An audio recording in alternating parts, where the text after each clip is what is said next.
Lady Croft, tell me, is there a good reason why I just kept you alive? Yes. That is not the true I. This is the true I. It's not, actually.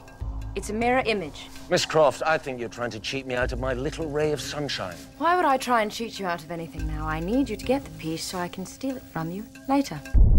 Today is the 15th of May, the first day of the planetary alignment.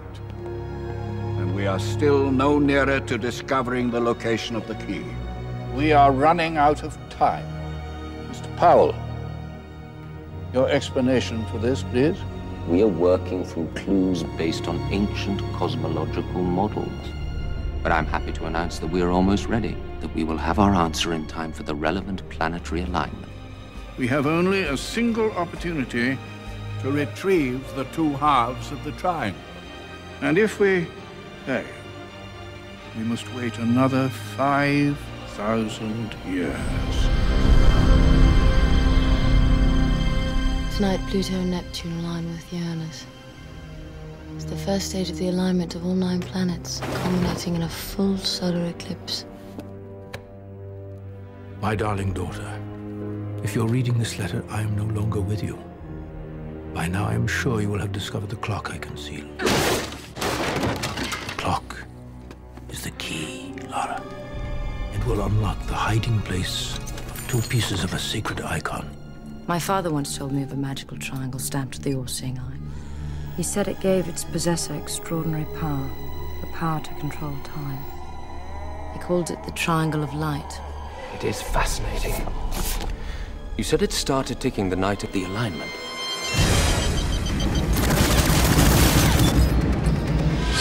Lara, do you remember the jasmine that only grows in one temple along the ancient Khmer Trail in Cambodia?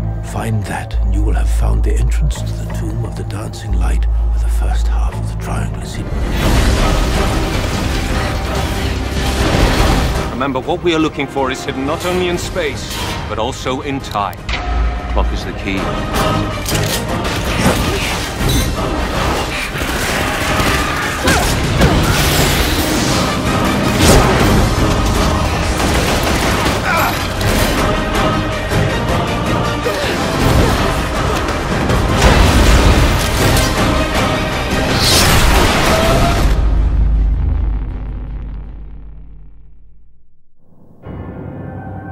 Lara Croft Tomb Raider jumped onto the big screen in the USA on the 15th of June 2001 and opened in the UK a month later on the 6th of July. Directed by British director Simon West, best known at the time for the action movie Con Air. He was given a large budget to play with, totaling $115 million, and it would end up proving successful at the box office, earning $274 million worldwide. Critics at the time were mixed on it, and with some leaning more towards the negative. Roger Ebert did give it a positive review with a rating of 3 out of 4, saying Lara Croft Tomb Raider elevates goofiness to an art form.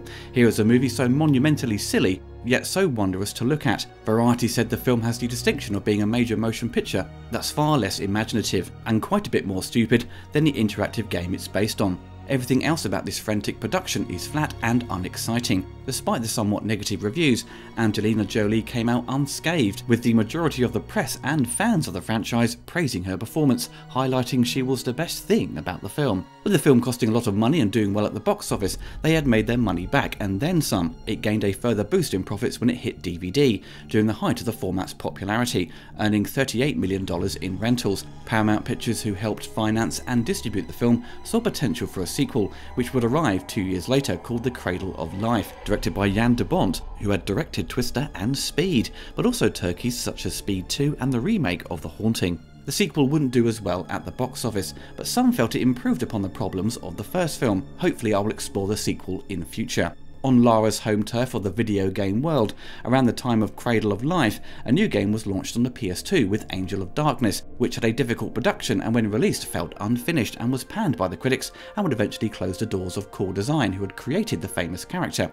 and the Tomb Raider franchise had officially run out of steam. Tomb Raider got a reboot in 2013 with a new take on the character that proved very successful and would have 2 sequels, so a new movie was put into production, with Alicia Vikander in the lead role. and released in 2018, and it oddly made a similar amount of money at the box office to the 2001 movie, but didn't fare well with the critics again, with many calling it forgettable and a bland action movie, but others praised it for its more gritty approach and grounding it in more of a believable reality. Despite not doing well financially, there was talk of a sequel, and a script was in development, but nothing has been greenlit. Tomb Raider was created by UK games developer Core Design, who had worked on many titles for Sega during the early to mid-90s. With the move to next-generation hardware with the Sega Saturn and Sony PlayStation, a new game was envisioned to take advantage of the new 3D hardware. The game's original concept featured a male lead who strongly resembled Indiana Jones, which publisher Eidos wanted changing. They decided to go with a female character, originally named Lara Croft. Lara went through several changes before the developers settled on the final version, including a name change to Lara Croft. The inspiration for the character of Lara came from the character Tank Girl, Indiana Jones of course, and the action of John Woo's movie Hard Boiled. In the game you navigate your way through a series of old ruins and tombs in search of an ancient artifact. Along your journey you encounter bats, wolves, bears and even dinosaurs, but the emphasis was more on exploring and solving puzzles to complete each level.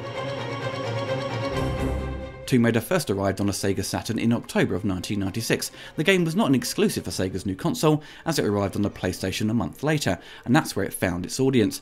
The game was a massive success and Sony saw the potential in the game and had its eye on sequels. In September 1997, Sony Computer Entertainment signed a deal with Eidos to make console releases for the Tomb Raider franchise exclusive to the PlayStation, preventing the Sega Saturn or the Nintendo 64 from having any Tomb Raider games until 2000. This deal would prove very beneficial to Sony, both in terms of revenue and in also further cementing the PlayStation's growing reputation as the go-to system for must-have exclusive titles. Due to the game's success and with Lara Croft becoming part of pop culture very quickly, Hollywood came calling. In March of 1998, Variety announced that Tomb Raider the movie was in the works with producer Lawrence Gordon and Lloyd Levin, who had acquired the rights, but the publisher of Tomb Raider had to approve everything, wanting to avoid the misfires of Super Mario Bros., Double Dragon and Street Fighter. Writer Brent Friedman, who was hired to write the first script, had already stepped into the realms of video game adaptations with Mortal Kombat Annihilation. Although it was a bomb and hated by the fans of the game when it was released in 1997, his connections to the video game world made him an ideal candidate. Brent pitched his idea on the Egyptian Book of the Dead, having majored in Egyptology, and the producer Lloyd Levin loved it. As Brent further refined the script, which also dealt with Lara's relationship with her father, the head of Eidos got his hands on it and didn't like it, and his script was rejected.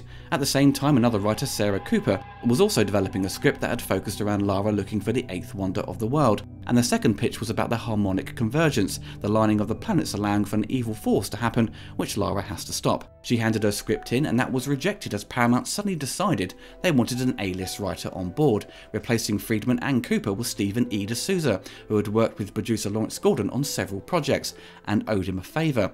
Stephen had written and directed Street Fighter. D'Souza said the previous scripts were too derivative of Indiana Jones, almost beat for beat. One was too childish, and there was one that was too dependent on magic. His pitch was that Aristotle and Alexander the Great had these adventures that were too terrifying to be shared with the world. In his script, these stories were kept in this tomb that due to an earthquake were now available, and Lara goes scuba diving to find this, but she is double-crossed at the excavation, and they discover they need to find the thing which is at another location. D'Souza's script was accepted by Paramount, and they hired Stephen Herrick, who had handled Bill and Ted's Excellent Adventure. Due to creative differences which has never been made clear, but I'm guessing director Herrick did not like D'Souza's script, Paramount brought in Patrick Massett and John Zinman to write a new draft with the task of reducing the budget. When that script was rejected, they turned to Mark Werb and Michael Collery, who wrote Face Off, to work on the previous draft. Director Herrick had bailed on being the director, but thankfully the producers liked this new draft of the script, and this caught the attention of British director Simon West, who had been asked multiple times to direct Tomb Raider and finally gave in. Simon read all the other drafts, and there was one by the team of Massett and Zinman, which was the one he liked the most. Simon would also get a credit for the story. It became an issue as you can't have that many writers credited. West believes he got the credit because he did the story rather than the dialogue and character development, so he felt the adaptation was an acknowledgement of what he came up with for the story, and the screenwriters expanded his ideas and wrote the script. Sarah Cooper would get a credit along with Werb and Collery, but Friedman didn't want his name on it, as he hated the finished script. When it came to casting Lara Croft, Simon West said the studio always wanted to go with a safe bet, and that usually means someone who has had some big hits in the lead. and back in those days that felt more like a guarantee. They would go after Sandra Bullock, Julia Roberts and even Catherine Zeta-Jones, names that they knew and had a certain body of work. But with Lara Croft I wanted to be more of a rebel and be on the dark side as well, which is why I wanted to go after Angelina Jolie. The casting of Jolie was controversial among fans of the Tomb Raider series, who felt she wasn't physically appropriate enough to play the large-breasted heroine, which back then was a major topic of discussion. Others complained about an American actress being hired to play a British character. Others cited Jolie's tattoos and well-publicised controversial personal life with actor Billy Bob Thornton. Director Simon West dismissed these concerns and stuck to his guns. Jolie impressed Simon West and stunt coordinator Simon Crane by taking on a lot of her own stunt work, which was seen as quite daring for the lead to do, as it always causes concerns for the studio and the insurance company. Jolie trained in martial arts and got herself into shape for the action scenes. To address the bust size of Lara, Jolie wore a padded bra. As she explained in an interview in June 2001, "Come on, I'm not so flat-chested to begin with, so it wasn't like we had to completely change me." Jon Voight was cast to play Lord Richard Croft, who was Jolie's real father. I remember there being a lot of press at the time of having them working together, as many people didn't know they were related. Jolie had a lifelong dysfunctional relationship with her father, which began when Voight left the family when she was less than a year old. Jolie said their time together was sporadic and usually carried out in front of the press. They reconciled when they appeared together in the film, but their relationship again deteriorated. Jolie petitioned the court to legally remove her surname Voight in favour of her middle name, which she had long used as a stage name. The name change was granted in September 2002. Voight didn't even read the script and agreed to sign on to work with his daughter. Voight, during the making of the film, said, "To find ourselves in the adventure of the work was quite daunting to us because we wanted to do it right. We wanted to have our moment together. I was pleased and touched that Angie wanted this to happen, and I was nervous, and she was nervous. But when we were in the work, it was good, and we both had a tremendous amount of fun." Ian Glenn plays the main villain Manfred Powell, who was tasked with finding the key to locate the Triangle of Light. Ian would later appear in another video game to movie franchise with Resident Evil, appearing in Apocalypse, Extinction, and the final chapter as Dr. Isaacs. Future James Bond Daniel Craig plays Alex West, who may or may not have had a relationship with Lara. Out of all the actors who auditioned, Jolie liked Craig's performance the most. At the last minute before filming, he was asked to put on an American accent. Alex is in a similar line of work to Lara and is a man for hire, and is taken on by Manfred Powell, causing conflict between him and Lara. Noah Taylor plays Bryce, Lara's psychic and tech guru. Noah is a familiar face of cinema, appearing in Edge of Tomorrow, Paddington, and popular TV shows such as Peaky Blinders. He would return for the sequel Cradle of Life. Playing as a tech expert was far from Noah's skill set, having little knowledge of computers and never played the video game. Chris Barry plays Lara's butler, Hilary. Chris was best known throughout the world for his role as Arnold Rimmer in Red Dwarf, and another popular TV show in the UK during the 90s, The British Empire. Tomb Raider would be his first big blockbuster feature. He would also return for the sequel. Familiar face of UK TV and film, Julian Tutt plays Mr. Pym's, Powell's assistant. Mr. Pym's role was cut down quite a bit. Simon West wanted to have a lot of humour, and filmed a lot of comedic scenes between Daniel Craig and Julian, as they were old friends, but the studio wanted to play it very straight and requested all the humour to be taken out of it, which disappointed Simon. And last but not least, veteran British actor Leslie Phillips plays Wilson, a trusted colleague and friend of Lara's late father. Leslie has been acting since the late 1930s, appearing in over 100 movies and TV shows. He's probably best known for his work on the Carry On films. The film would be shot on location in England, Iceland and Cambodia. A majority of the film's production took place on the 007 stage at Pinewood Studios, with additional filming at Hatfield House in Hertfordshire, doubling for Croft's home, and parts of the London History Museum. Filming started in July and ended in late November 2000. It was a hazardous production, with the crew nearly dying of hypothermia in Iceland, and Jolie tearing the ligaments in her foot during a simple stunt, which set the production back by a week. But it was in the editing of the movie where director Simon West found most of his issues. Simon's first director's cut of the film was around 130 minutes long, and it was previewed and the results were very bad, with some reports claiming it was unwatchable. Paramount decided that the film would need re-editing. Famous editor Stuart Baird was brought in. Stuart throughout the years worked with Richard Donner on The Omen, Superman and Lethal Weapon. It was also used by a number of studios to supervise edits for films that needed help, in the case of Tango and Cash, Robin Hood, Prince of Thieves, and the year before Tomb Raider with Mission Impossible 2. Apparently Stuart Baird was promised the job of directing Star Trek Nemesis to save the film. Baird ended up re-editing the film down to 88 minutes. Some reports at the time said the director Simon West was kicked out of the editing process, which is not true, as it was against the Directors Guild of America. But it's clear he never had final cut, even from the get-go. With big blockbuster movies, directors don't tend to get that option, happen, unless you are Steven Spielberg or Christopher Nolan. Stuart Baird would return to the franchise to edit the 2018 movie of Tomb Raider. The many writers who contributed to the scripts expressed their views on Tomb Raider years later. De Souza said, "I thought it was a train wreck, and so did the studio." Surprisingly, De Souza's original script would be used for the sequel. Michael Collery said Angelina Jolie is incredible. You can't take your eyes off her whenever she's on screen, but I thought the movie was bad. I thought it didn't add up to anything. Brent Friedman said, "I didn't even understand the plot. It was totally baffling and confounding, and it just felt like a load of sound and fury signifying nothing. I can't argue that the film came out and did well at the box office, but in terms of it being the movie I wanted to make, I had no interest in putting my name on it."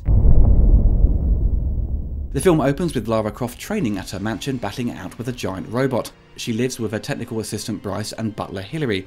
In Venice, the bad guys of the movie, the Illuminati, are searching for a key to rejoin two halves of a mysterious artifact in time for a planetary alignment. This artifact, which looks like a triangle, which must be found and rejoined by the final phase of the solar eclipse. Manfred Powell assures the Illuminati that they are ready for the alignment, but in reality has no idea of its location. Lara's father, Lord Richard Croft, is long missing and presumed dead, and appears to her in a dream. Lara awakens to a mysterious ticking and finds a clock hidden under the stairs. She breaks it open and discovers an item that appears to be an elaborate key. She consults with a friend of her father's, Wilson, and he puts her in touch with Powell. Lara shows Powell photographs of the clock, which he claims not to recognise. Powell sends in armed commandos to Lara's home, and after a lengthy battle they steal the clock. The next morning, a pre-arranged letter from Lara's father arrives, explaining that the clock is the key to retrieving the halves of the Triangle of Light, which has the power to control time. Its power destroyed an entire city after being misused, so the triangle was separated. One half was hidden in Cambodia, and the other in a ruined city located in Siberia. Her father tasks her to find and destroy both pieces before the Illuminati can exploit its power.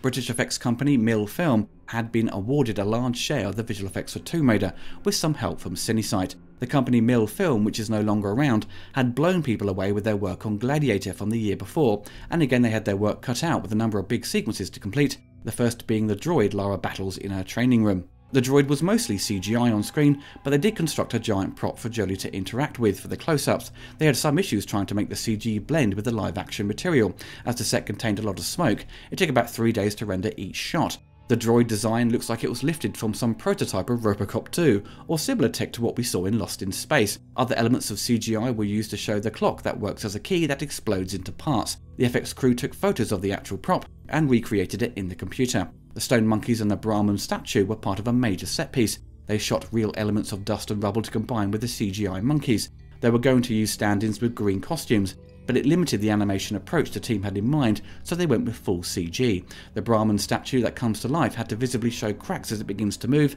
and getting the scale right was key, so it remained consistent in each shot. The visual effects are a bit of a mixed bag. There were some reports that due to the rushed nature of the post-production, some sequences were not completely finished. A telltale sign for me was the liquid that ejects out of the ground to reveal the first piece of the triangle, which looks pretty ropey.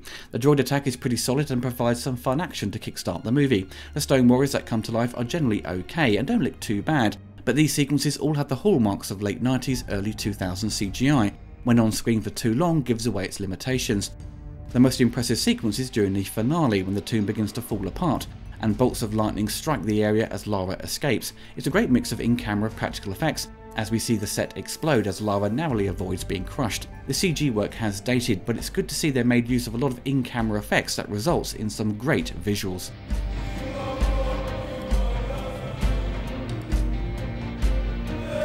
The score to Tomb Raider would face similar issues to the scripting process, with many composers attached during the post-production phase, with Graham Revell finally getting the job and having less than 2 weeks to write and record it.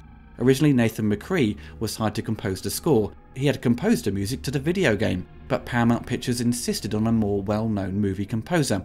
Greg Hale-Jones started to work on the score with Peter Afterman in November 2000. Right after production was finished, but their work would get rejected. Danny Elfman apparently composed a main theme for the film that would later get shelved. Jerry Goldsmith was also considered, but couldn't do it due to problems with his health at the time. John Powell was even considered and perhaps provided some demos to pitch his ideas for it, but nothing came of it. Michael Kamen was then hired, and according to some sources, Kamen did in fact compose a full score, which was rejected once the film was heavily cut and re-edited by Stuart Baird. In an interview, Graham said originally they had in mind to do something similar to Charlie's Angels, with a lot of songs and no score. Along the way, they realised that Charlie's Angels had something like 39 songs, and they had only 13 or 15 good ones for Tomb Raider. The producers also needed someone to work with the songs. For example, there's a big set piece where the bad guys break into Lara Croft's house early in the picture. They make use of a track by Chemical Brothers, but it only goes to the first half of the scene, and they didn't want to change suddenly to a different style, so they needed somebody who could stay in their groove for the whole motorcycle chase for the final section of the scene. For the little time Graham had, he does a very serviceable job. It's just a shame he had so little time. He tries to capture what Nathan McCree did with the video games, with the use of a choir and a piano theme, but he injects more of a modern sound so it fits with the pop songs, so there isn't an abrupt change in the style of music. But alas, it doesn't contain any music that is really memorable. Once you hear those themes from, say, the first game, you go, oh, that's Tomb Raider. But if you heard Graham's score by itself, I think you would be hard pressed to realise it's from the Tomb Raider movie. There is one moment in the film where they make use of library music, which the TV show Most Haunted uses for each episode. Once I heard it, I laughed my ass off, clearly running out of time, and needed some extra music and purchased this track, and it sticks out like a sore thumb. The songs they feature throughout and during the end credits I didn't really care for. I understand the business side of things to include songs from popular artists, but it often dates a movie. The soundtrack album was released in time for the film, featuring a slew of popular artists such as U2, who would have a single released and featuring a music video for the film. Other artists include 9 Inch Nails, Moby, Fatboy Slim and of course the Chemical Brothers. The score arrived shortly after the album. Graham Revell noted the tracks were mislabelled after failed attempts to stop the pressings. For example, the opening track includes both the main titles and Lara Croft's home cues together. The resulting score caused the composer himself to issue an apology for the poor listening experience through his website. The tracklist was later revised. The soundtrack album is very easy to get hold of and goes for less than £10, but the score fetches higher prices as it's no longer in print. When the movie came out in theatres, I didn't have the urge to watch it. My experience of Tomb Raider was quite short-lived. I had a Sega Saturn during the late 90s, and the game would only receive sequels on the PlayStation, so being a Saturn owner, I missed out on all the other titles. As Lara Croft became this pop cultural icon in the UK, this was all during the height of girl power and the Spice Girls, so I never fully invested into the franchise.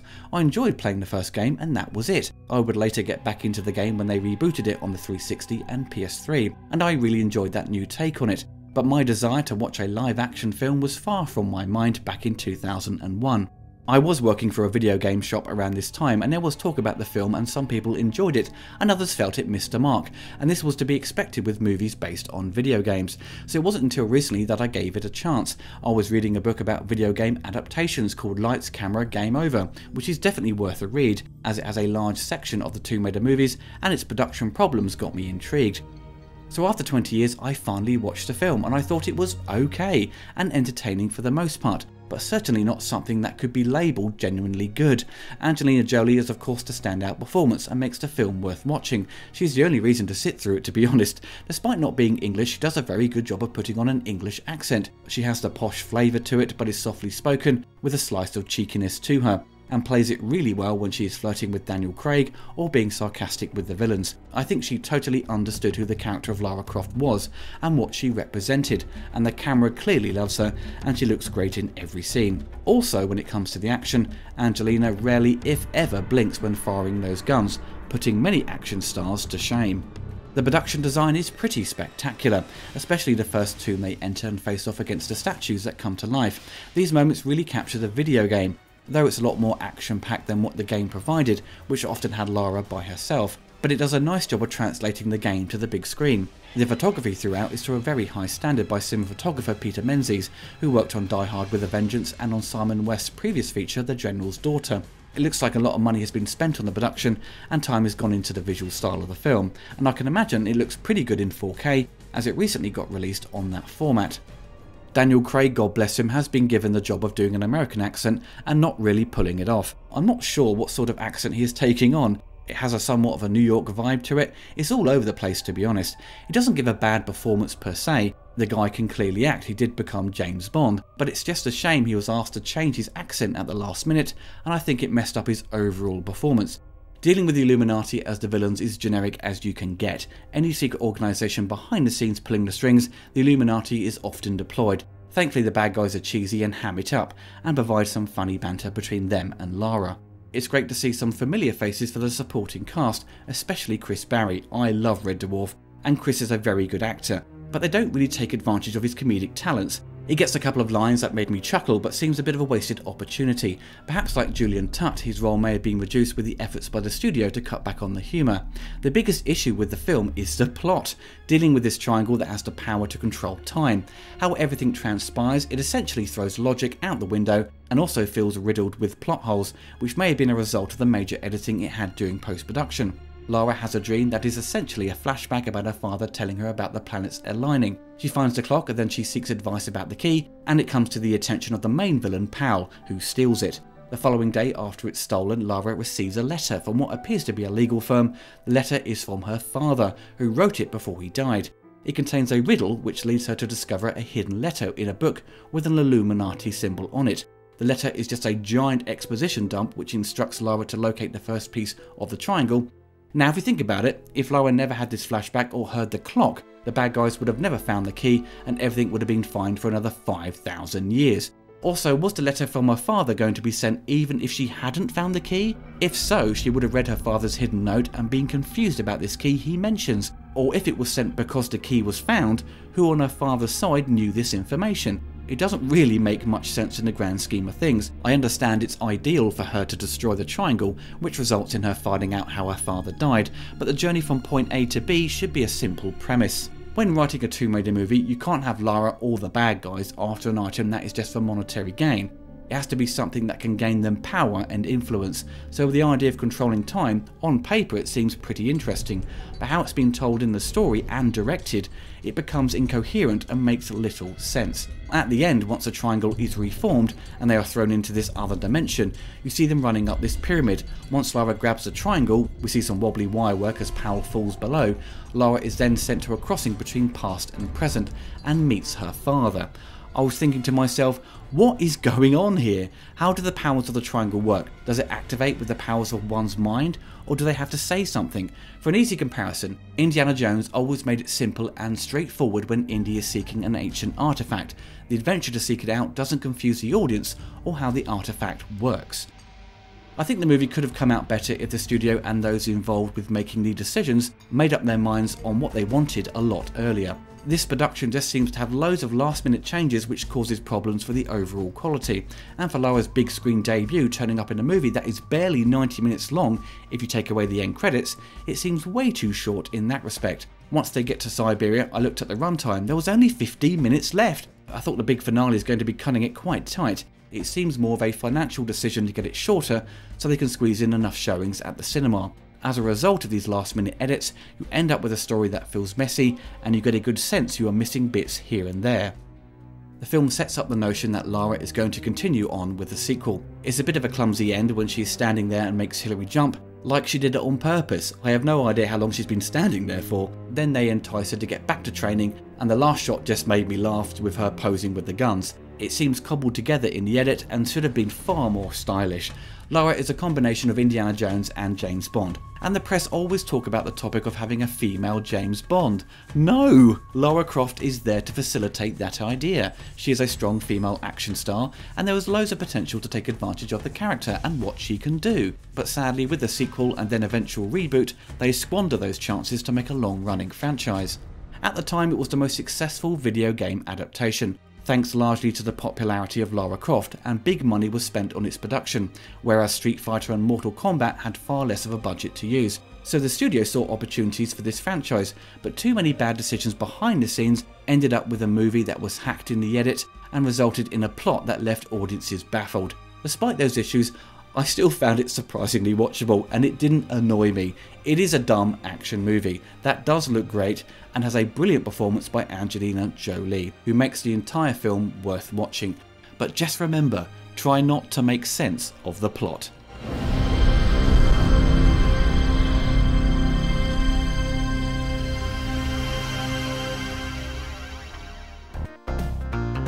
If you enjoyed the video, don't forget to hit the like button and click the bell to be notified of my latest retrospectives and reviews.